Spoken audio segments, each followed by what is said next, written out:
Welcome back to my profile. আমি নীলাঞ্জনা। আজকে আমি তোমাদের সামনে নিয়ে এসেছি একটা ছোট্ট মিনি ব্লগ। আমি আজ ঘুরতে গিয়েছিলাম, তো একটা মেলাতে গিয়েছি। তো সেখানে মানে ভাবলাম একটু ভিডিও করি, তো করলাম, তো সেটাই শেয়ার করলাম।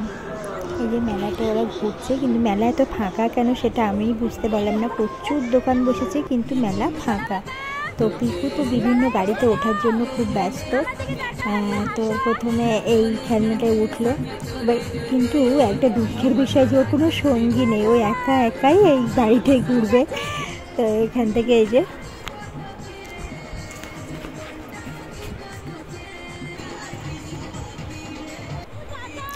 এরপর ও চলে এলো ট্রেনে। তো ট্রেনে এখানেও ওর ব্যাড লাগ যে এখানেও ওর আর কোনো সঙ্গী নেই, ও একাই ট্রেনের চালক হয়েছে, সামনে বসেছে এবং একাই এই ট্রেনটাও চলবে। তারপর কিছু করার নেই, ও অন্য সঙ্গীরা নেই বলে কি ওর আর চড়া হবে না, তো ওকেও বসানো হয়েছে। কিন্তু ফাঁকা ট্রেন, তো ও কিন্তু একটু ভয় পাচ্ছিল না। গাড়ি থেকে যখন নামতে বলেছিলাম নেমে যাচ্ছিলো, কাঁদছিল না। কিন্তু ওর ইচ্ছা যে ও সব কিছুতে চড়বে, কিন্তু সেটা কি সম্ভব? ও ছোট, সব কিছু তোলা সম্ভব না। তো এখানে ওঠার জন্য লাফালাফি করছিল এই যে, কিন্তু এখানে আমি ওকে উঠতে দিইনি,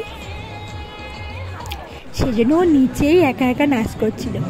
কি করবে বেচারা, উঠতে দিলাম না বলে নিচেই একা একা নাচ করছে। ওর ভাবটা দেখো শুধু। তো ওকেই দেখতে ব্যস্ত। ওই যে একজন ভদ্রমহিলা বলছে, দেখছে ওকে। এরপর আমরা কি করব, ফাঁকা একদম। তো একটা দোকানে গেলাম, একটু কানের দুল এটা সেটা কিনলাম। তো সেখানে গিয়ে এই যে এখানে একটু ভিডিও করছিলাম, আর জানি না কপিরাইট আসবে কি না, তো ভিডিও করছিলাম। তারপর আমরা চলে গেলাম রেস্টুরেন্টে খেতে। তোমরা জানো কি না জানি না, অনেকে হয়তো দেখো জানো না, এটা টকিং টিক্কা বলে একটা রেস্টুরেন্ট আছে। তো সেখানে গিয়েছিলাম।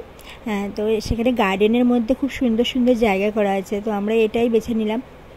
তো সেখানেও খুব ফাঁকা ছিল। এবারে এখানে গিয়ে ও যে মেলা থেকে অনেক কিছুই কিনেছিল, তো বলটা নিয়ে এখানে খেলতে আরম্ভ করে দিল, ওই যে খেলা করছে। এবার তারপর আমরা অর্ডার দিয়ে দিলাম খাবার। ব্যাস, আমার ব্লগটা এইটুকুই। আমাদের খাওয়ার তো দেখাতে পারবো না, তো তার আগেই ব্লগটা শেষ করতে হবে। বল খেলছে।